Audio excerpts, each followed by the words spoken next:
Unifor's Lana Payne is taking on the fight for workers.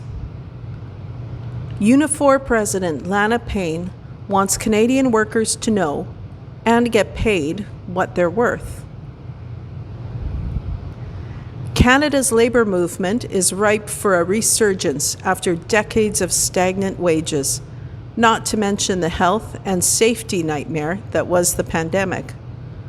Leading the charge is Unifor, the country's largest private sector union, which represents more than 315,000 employees. Recently, Unifor made headlines for its own internal conflict. In March, former President Jerry Dias was charged with a breach of Unifor's code of ethics after he allegedly accepted $50,000 from a Canadian supplier of COVID-19 rapid test kits and promoted the product to union employers. Diaz denies the allegations. Restoring solidarity won't be easy for Lana Payne, but luckily it's one of her strong suits.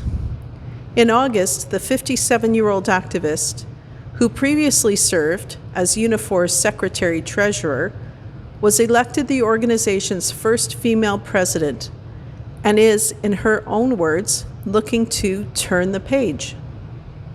So far, that's meant recruiting members from growing industries like electric vehicle production and warehousing, and pressing for wage hikes that match the rapidly rising cost of living.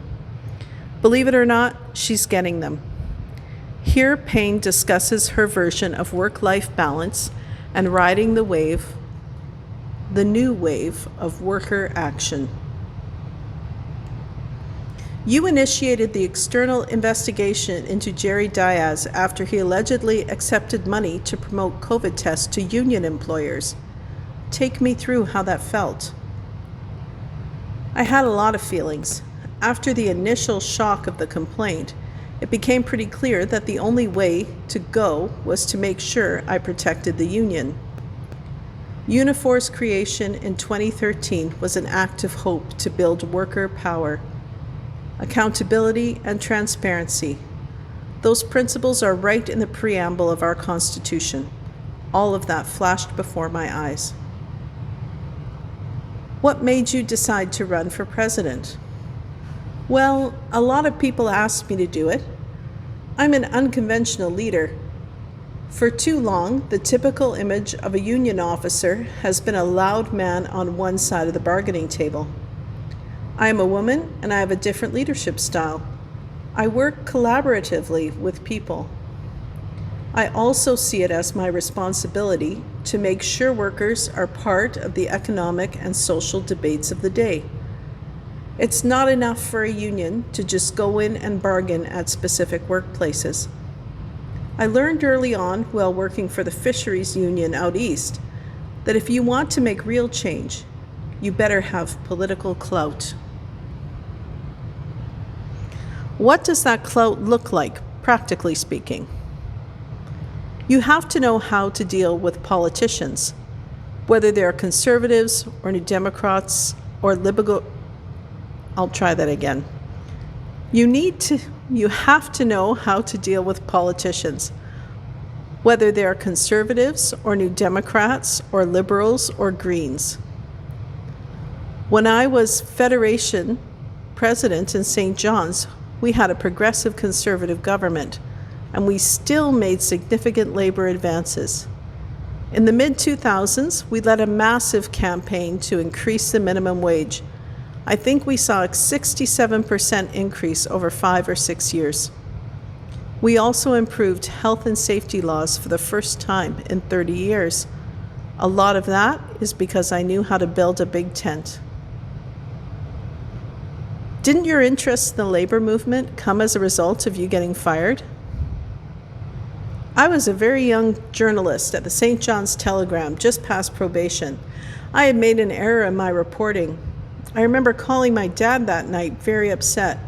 I'd lost my first real job. My dad said, "Don't you have a union?" He was a welder and a lifelong union member. I think I was the first person to file a grievance with the Telegram. Did you get your job back? Yes, I covered the labor beat after that. I later got a call from the Fisheries Union, which offered me a job in communications. It was 1991, right before the fisheries crisis, which ended up being one of the biggest organizing feats in the history of Newfoundland and Labrador. Harvesters, plant workers, and hundreds of communities under one union. It was a pivotal time in the province. What makes this moment such a flashpoint for worker activism?